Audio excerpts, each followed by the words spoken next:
Guerra. A gente logo pensa em tanques, né? Soldados, batalhas declaradas. Mas e se o conflito moderno fosse algo bem mais sutil? Algo que está acontecendo agora mesmo, de um jeito que a gente nem sempre percebe. Pois é, essa é a grande pergunta que guia esta nossa análise. Qual é, de fato, a cara da guerra no século XXI? A resposta começa com uma ideia que muda tudo. Aquelas linhas que a gente achava que separavam a guerra da paz, elas estão simplesmente desaparecendo.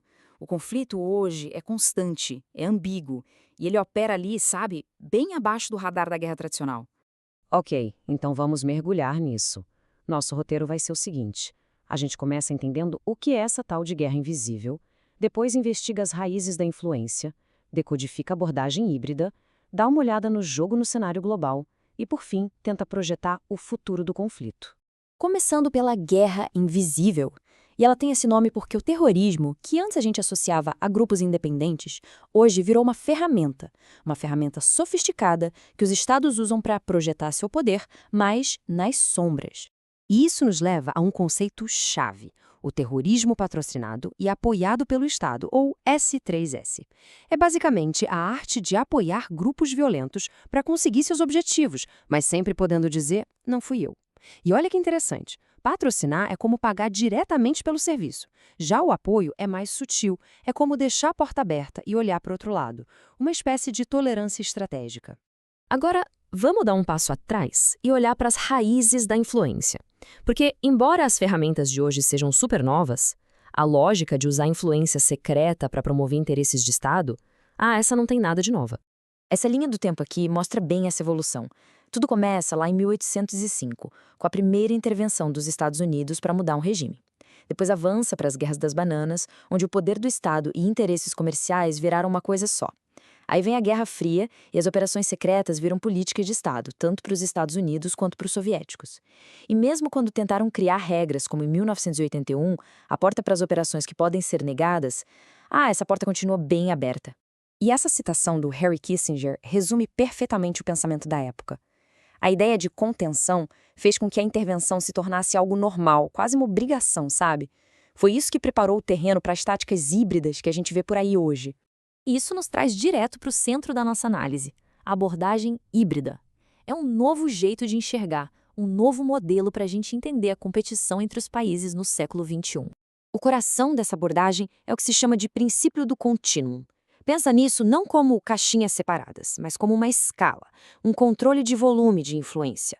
Começa com o terrorismo tradicional, mas vai evoluindo para algo bem mais complexo. Governos facilitando o extremismo, as famosas guerras por procuração e chega até operações que misturam o mundo físico e o digital. E o objetivo final não é mais mirar em exércitos, mas sim na percepção e na mente das pessoas. E essa imagem aqui, ela visualiza essa escalada de um jeito perfeito. Olha só à esquerda, no domínio cinético, é a força física, os ataques tradicionais. Agora vai seguindo o fluxo para a direita, o conflito passa pela informação, pelo ciberespaço, pela economia, até chegar no seu alvo final, o domínio cognitivo, a nossa mente. Não são estratégias separadas, é um fluxo contínuo de influência. Certo, já passamos pela teoria. Agora vamos para a prática e ver como isso está acontecendo no tabuleiro global, com as nações usando exatamente esse manual de jogo híbrido. Essa matriz aqui ajuda a gente a organizar o caos. Ela mostra 3 tipos de operações de influência. Na primeira linha, as cinéticas, é o uso da força bruta através de grupos terceirizados. Na segunda, as híbridas, a mistura de ação militar com guerra de informação. E na terceira, as não cinéticas. Aqui o campo de batalha é a propaganda, os cyberataques e a pressão econômica. O Irã é o exemplo clássico de guerra por procuração. Através da sua guarda revolucionária, o país patrocina e arma grupos como o Hezbollah e os Houthis, e assim consegue espalhar sua influência pelo Oriente Médio sem entrar numa guerra direta. É um verdadeiro manual de como terceirizar o conflito. A Rússia já joga o jogo híbrido com uma maestria impressionante. De um lado, a força bruta de grupos como o Wagner, que agem de um jeito que o governo pode negar. Do outro, um exército digital travando batalhas com cyberataques e desinformação. É a fusão perfeita entre o cinético e o não cinético. A China, por sua vez, joga de um jeito diferente. Prefere a influência não cinética. Sua principal arma é o poder econômico, com projetos como a Iniciativa Cinturão e Rota, que acabam criando uma dependência. Ao mesmo tempo, o país investe pesado numa máquina de mídia global para moldar narrativas. É um jeito de projetar poder sem disparar um único tiro. E por último, temos a Coreia do Norte, com um modelo que é único no mundo. O país simplesmente transformou o crime digital em política de Estado. Eles usam exércitos de hackers para roubos cibernéticos, ataques de ransomware e lavagem de criptomoedas, e tudo isso para financiar seus programas militares. É o crime organizado em escala nacional. Então, o que tudo isso significa?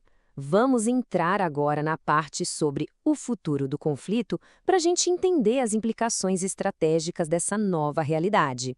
As implicações disso são gigantescas. Primeiro, a ambiguidade vai tomar o lugar da clareza nas ações dos Estados. A soberania vai se tornar algo mais frágil, mais contestado.